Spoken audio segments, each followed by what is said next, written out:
Hey guys, as part of the IEP assignment, I'm going to talk about the Green Revolution and the consequences, positives and the negatives of the Green Revolution. So, in 1960s, India grew a concern about its sustainability and whether or not it will be able to grow food that is necessary to sustain its ever-growing population.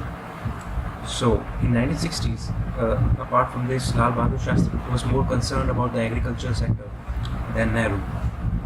At the same time, India was importing huge amount of food from the US, and at the time, US President Lyndon Johnson was using this as leverage to intrude upon India's policies and politics. This made Indian people really angry. So, Lal Bahadur Shastri, with the efforts of the Food and Agriculture Minister Chidambaram Subramaniam at that point of time, started to look for alternatives to how to improve and increase India's food production. So, Subramaniam came to know about these Mexican seeds, if used, can increase the production and yield of crops by as much as 100%. But initially he faced a lot of opposition from economists from the opposite parties. The main concern of these economists were that it will increase the inequality in India, which was already really high. But Subramaniam didn't let go of the efforts. He kept continuing to persuade the opposition and economists. In the end, what he did was he used his own lawn and playground of his own bungalow to plant these Mexican seeds in a 5-acre area to show the amount of yield that is possible if India were to import these Mexican seeds. This was highly successful, and in the end, in 1966, India imported 16,000 tons of Mexican seeds. So this set the stepping stone, the first starting point of the Green Revolution in India. So this had many consequences. So I'm going to talk about the major consequences of the Green Revolution.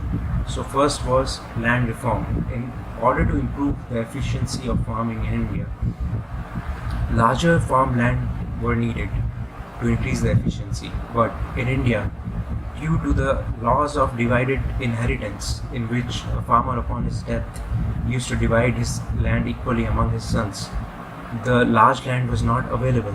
Only few rich people used to own large amounts of land. So India put a restriction, a cap on the amount of land one person can own, and the surplus land was redistributed among other people. So the second was high variety of high yielding seeds.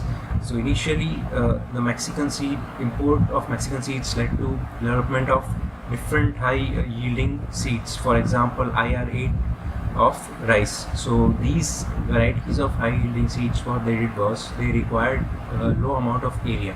So initially, the high yielding seeds were the plants were very tall and they required to be planted far away from each other.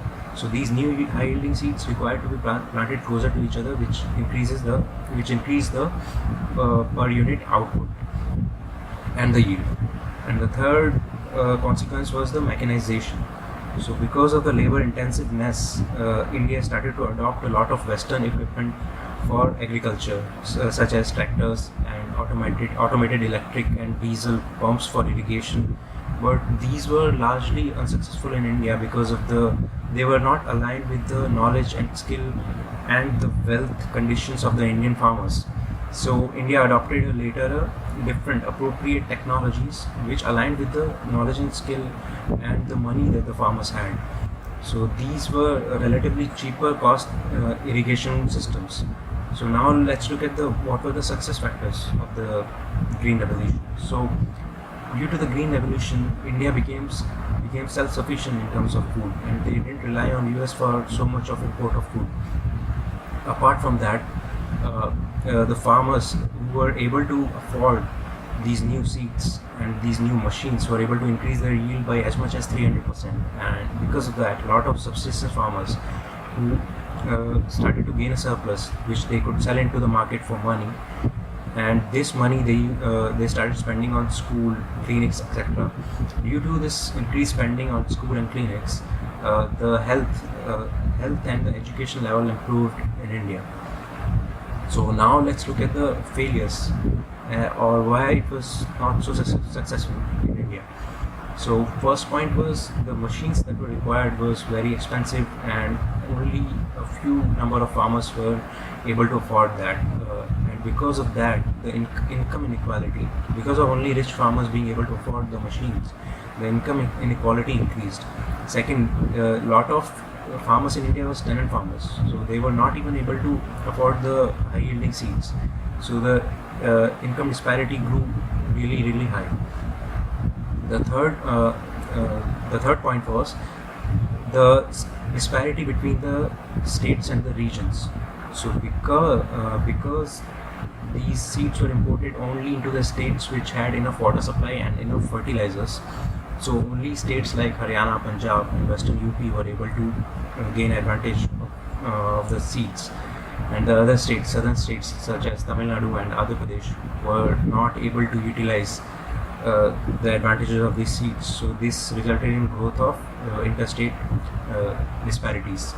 So apart from that, some farmers took loans in order to purchase these high-tech equipments that were required, and that increased their debt level, and this also increased the suicide levels among farmers.